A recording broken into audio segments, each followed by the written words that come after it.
Assalamualaikum dan salam sejahtera kepada semua anda yang menonton rancangan Sembang-Sembang ASNB. Apakah itu rancangan Sembang-Sembang ASNB? Kita hendak membincangkan isu-isu yang penting untuk kita sama-sama membina tabungan kita, untuk kita melabur dengan mantap dan untuk kita mengurus kewangan dengan lebih baik. Untuk episod hari ini, kita akan membincangkan satu tajuk yang mungkin ramai tak nak fikir lagi, ramai rasa lama lagi dan ramai rasa ada caruman bulanan yang boleh membantu kita sewaktu bersara nanti. Perlukah kita membuat persediaan ke arah persaraan? Macam kami ni, tak lama lagi nak bersara. Cukup ke tabungan tu? Takkan nak harap anak-anak je kan?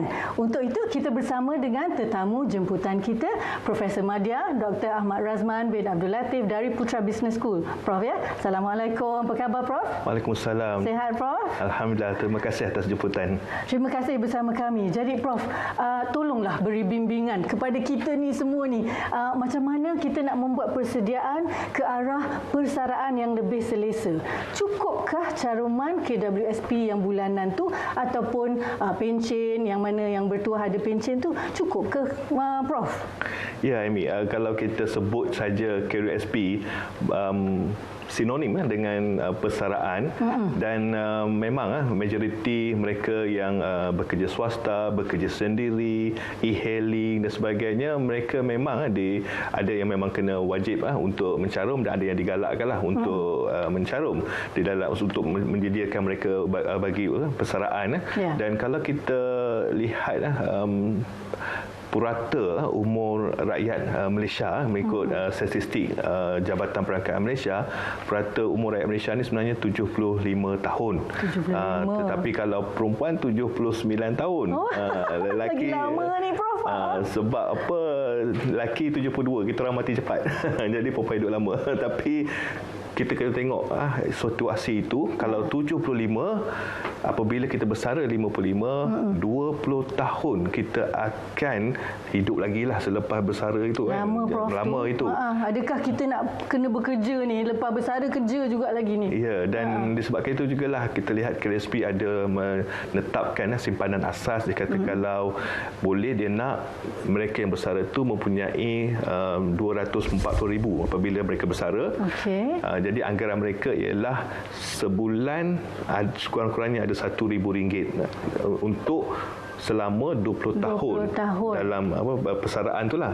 240,000 untuk dapat 1,000 sebulan selama 20 tahun.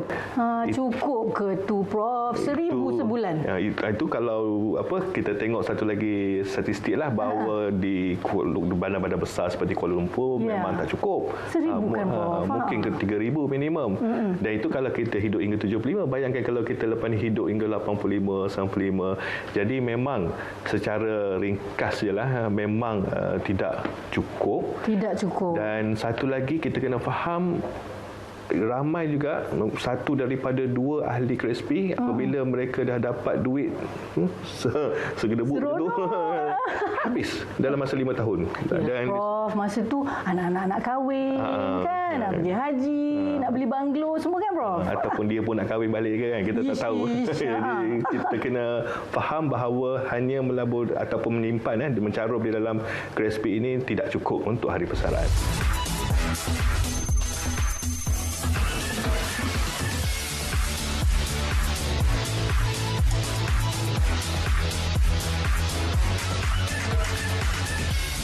Kalau tidak cukup tu, Prof, apakah caranya untuk kita memastikanlah cukup untuk kita terus bersara dengan selesa? Apa caranya, Prof? Ya, saya selalu beritahulah kepada pelajar saya, rakan-rakan media, orang awam bahawa kita kena mempelbagaikan kita punya pelaburan simpanan. Jangan hanya letak dalam satu simpanan bank ke ataupun hanya mengharapkan caruman dalam KWSP saja. Kita perlu mempelbagai andaikan sumber pendapatan bila dapat duit gaji, memang kita kena bayar kos sara hidup kita. Tapi kalau kita ada lebihan tu, sekarang ni itu dia punya orang kata temptation ni, kita dapat duit lebihan ni kita nak belanja. Dan kalau kita nak belanja pun tak cukup, kita ambil hutang, guna kad kredit sebagai dia. Ini yang sepatutnya jangan kita lakukan, berbelanja mengikut kemampuan. Dan kalau ada duit lebih ni, seelok-eloknya kita gunakan untuk melabur. Dan bila orang tanya nak melabur kat mana? Sekarang ni memang banyak ni, macam-macam ni. Banyak kan. Nak apa dalam simpanan tetap, nak beli saham, amanah saham, beli emas, kripto, pematuan kripto. Tapi bagi saya lah, kita tengok selera risiko kita. Adakah kita ni suka mengambil risiko? Adakah kita mempunyai masa? Adakah kita mempunyai pengetahuan kewangan yang cukup? Kalau kita sekarang sibuk bekerja, tak ada masa nak tengok apa orang kata monitor, memantau pelaburan kita, baik kita pilih pelaburan yang orang kata risiko rendah, okey, dan juga mampu memberi pulangan yang tinggi, dan kuasa orang kata compounding tu yang menyebabkan apabila hari persaraan itu cukup. Dan contohnya ASB kan, kalau kita berputra melabur dalam ASB, memang saya lihat purata pulangan sejak 10 tahun lepas memang tinggi, 7 ke 8%. Bagi saya memang lebih tinggi daripada mana-mana pelaburan lain seperti tabur haji, malahan tinggi juga daripada KSP. Dan di situlah saya melihat peluang untuk kita memastikan bila kita bersara nanti kita ada beberapa sumber ataupun pendapatan dari pelaburan-pelaburan seperti ini. Jadi Prof dah ajar kita untuk melabur dalam instrumen yang risikonya rendah. Macam mana kita nak melatih diri untuk konsisten tu? Konsisten tu susah sikit kan Prof? Takutlah sekarang ni membeli belah pun secara maya dalam talian. Dan jadi konsisten laju juga tu. laju je. Jadi macam mana sebenarnya lajukan melabur tu secara konsisten? Macam mana cara dia, Prof? Mungkin kalau Aimi setiap pagi konsisten tengok platform beli belah ni, mungkin kita tambahkan satu lagi dia punya konsisten tu, iaitu kita melabur sedikit demi sedikit. Dalam sekarang dah ada kemudahan auto labur kan. Labur. Iaitu kita boleh kita boleh potonglah duit sikit daripada sedikit dan sedikit, lama-lama menjadi bukit. Dan kalau kita lihatlah kuasa yang saya sebut tadi lah, kuasa compounding ni dalam pelaburan ASB sebagai contoh. Apabila kita melabur setiap tahun, dia isytiharkan dividen tu dia akan tambah kepada tabungan asal tu, dia akan meningkat lebih tinggi.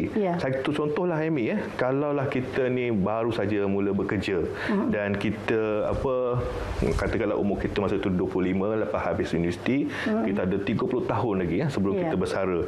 Dan kalau kita melabur sekitar RM50 ke RM150 setiap bulan macam tu kan, dan saya letak pun konservatif lah, pulangan tu purata tahunan lebih kurang 4.5%. Sebab saya tengok sebenarnya lebih tinggi. Tapi katakanlah 4.5% selama 30 tahun caruman ataupun kita melabur 50 hingga 150 setiap bulan, memang kita akan dapat pulangan sehingga RM100,000 apabila kita bersara nanti. Jadi kena mula pelaburan tu awal. Betul. Seusia muda sebenarnya, walaupun berdikit-dikit. Ya, sebab saya yakin kita boleh mendisiplinkan diri menggunakan auto labur. Dulu tak ada. Dulu kita kena disiplin pergi masukkan duit. Sekarang ni kita tak sedar.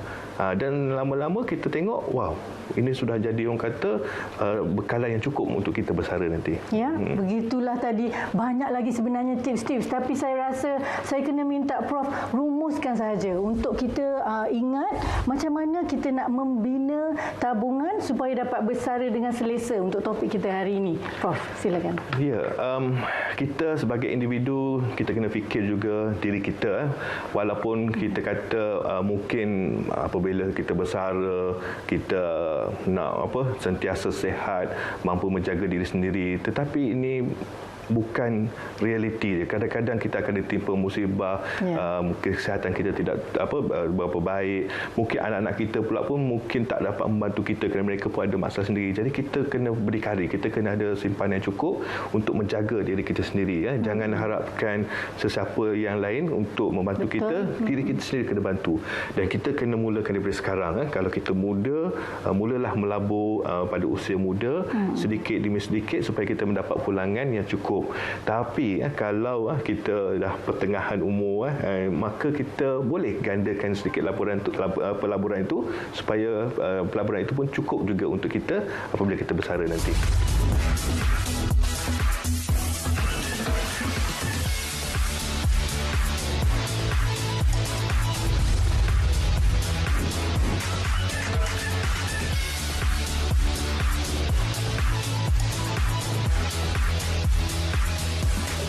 Baiklah, terima kasih Prof. Dr. Ahmad Razman bin Abdul Latif yang sudah bersama kita hari ini, yang sudah memberi kita banyak tips-tips macam mana untuk mula menabung, mula melabur sejak muda dan melakukannya secara konsisten supaya nanti dapat bersara dengan selesa, insya-Allah. Jadi terima kasih kepada anda semua yang bersama kami hari ini dengan topik KWSP dan ASB. Bagaimana mendapat pelaburan yang mantap untuk bersara dengan selesa. Janji jumpa lagi dalam episod-episod akan datang Sembang-Sembang ASMB dengan macam-macam lagi isu menarik tentang pelaburan dan pengurusan kewangan. Terima kasih dan Assalamualaikum.